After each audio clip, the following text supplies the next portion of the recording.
வணக்கம். இது உங்கள் தாத்தா ராமசுப்பு. உலக பொதுமறை திருக்குறளை நான் புரிந்து கொண்ட மட்டில் சிறு கதைகள் மூலம் சொல்லும் முயற்சி இது. தவறிருந்தால் திருத்தவும், பிடித்திருந்தால் ஆதரவளிக்கவும்.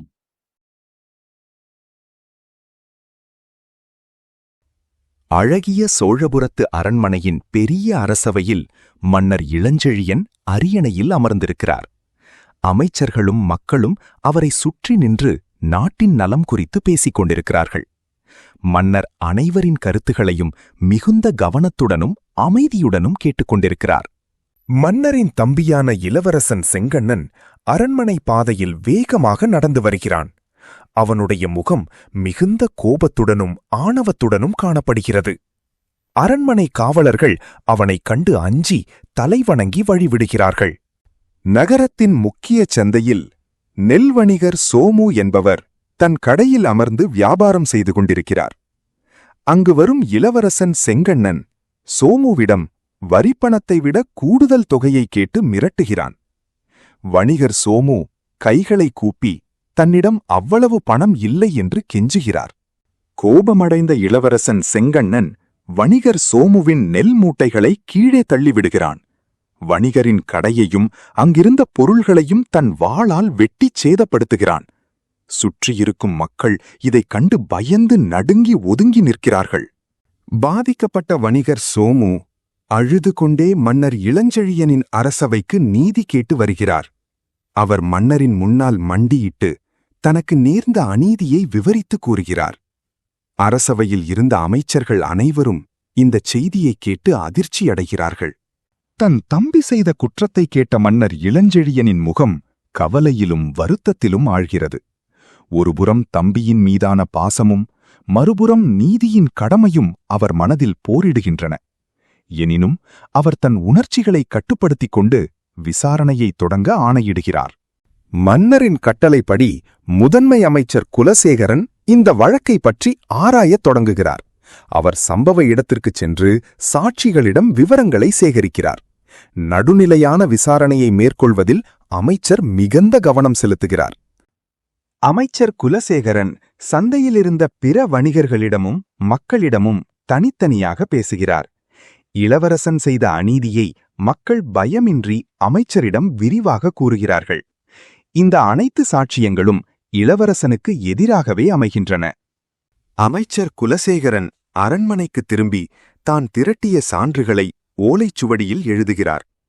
இளவரசன் செங்கண்ணன் குற்றவாளி என்பதை சான்றுகள் உறுதிப்படுத்துகின்றன. இந்த உண்மையை மன்னரிடம் சமர்ப்பிக்க அவர் ஆயத்தமாகிறார். அடுத்த நாள் காலை அரசவை மீண்டும் முழுமையாக கூடுகிறது. அமைச்சர் குலசேகரன் தான் திரட்டிய அனைத்து சான்றுகளையும் மன்னர் இளஞ்செழியனிடம் முறைப்படி சமர்ப்பிக்கிறார். மன்னர் அந்த ஓலைச்சுவடிகளை தீவிரமாக படித்து பார்க்கிறார். குற்றம் சாட்டப்பட்ட இளவரசன் செங்கண்ணன் அரசவைக்கு அழைத்து வரப்படுகிறான். அவன் தன் தவறை உணராமல் தான் மன்னரின் தம்பி என்ற திமிரோடு அரியணையின் முன் நிற்கிறான். மன்னர் இளஞ்செழியன் அவனை கூர்மையாக பார்க்கிறார். மன்னர் இளஞ்செழியன் தன் தம்பியிடம் குற்றச்சாட்டை பற்றி கேட்கிறார்.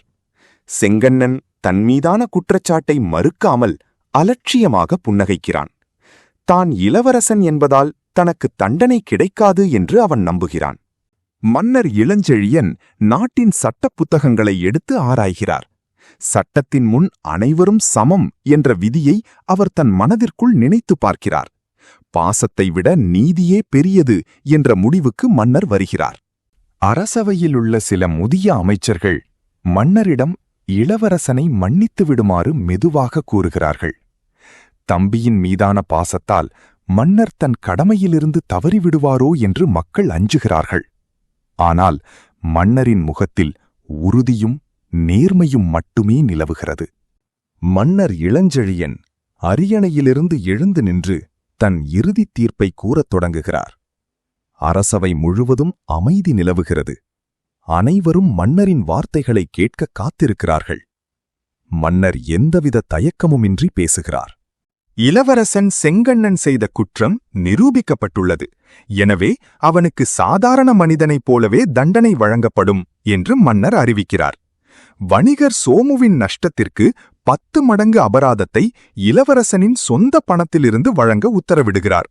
மேலும் இளவரசனை 3 மாதங்கள் சிறையில் அடைக்க ஆணையிடுகிறார்.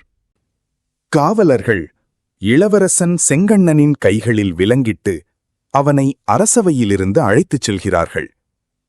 செங்கண்ணன் தன் தவற்றை உணர்ந்து தலைகுனிந்தவாறே சிறையை நோக்கி நடக்கிறான். அவனுடைய ஆணவம் முற்றிலும் அழிந்து விடுகிறது. பாதிக்கப்பட்ட வணிகர் சோமுவிற்கு உரிய இழப்பீட்டுத் தொகை அரசவையில் வழங்கப்படுகிறது. சோமு மன்னரின் காலில் விழுந்து தன் நன்றியையும் வணக்கத்தையும் தெரிவிக்கிறார். நேர்மையான தீர்ப்பைக் கண்டு சோமுவின் கண்களில் ஆனந்தக் கண்ணீர் வழிகிறது. அரசவையில் இருந்த அமைச்சர்களும் வெளியே கூடியிருந்த பொதுமக்களும் மன்னரின் நடுநிலைமையை பாராட்டி முழக்கமிடுகிறார்கள். தன் தம்பியாக இருந்தாலும் பாரபட்சம் காட்டாமல் நீதி வழங்கிய மன்னரின் பெருமை எங்கும் பரவுகிறது. திருக்குறள் கூறும் உண்மையான ஆட்சிக்கு இந்த தீர்ப்பு உதாரணமாக மாறுகிறது. மன்னர் இளஞ்செழியன் அரியணையில் அமைதியாகவும் கம்பீரமாகவும் அமர்ந்திருக்கிறார். நாட்டின் நீதியை காத்த திருப்தி அவனுடைய முகத்தில் பிரகாசிக்கிறது. சோழபுரத்து மக்கள் அனைவரும் மன்னரின் நீதியான ஆட்சியின் கீழ் மகிழ்ச்சியுடனும் பாதுகாப்புடனும் வாழ்கிறார்கள். நாளை சந்திப்போம். இன்று விடை பெறுகிறேன். நன்றி.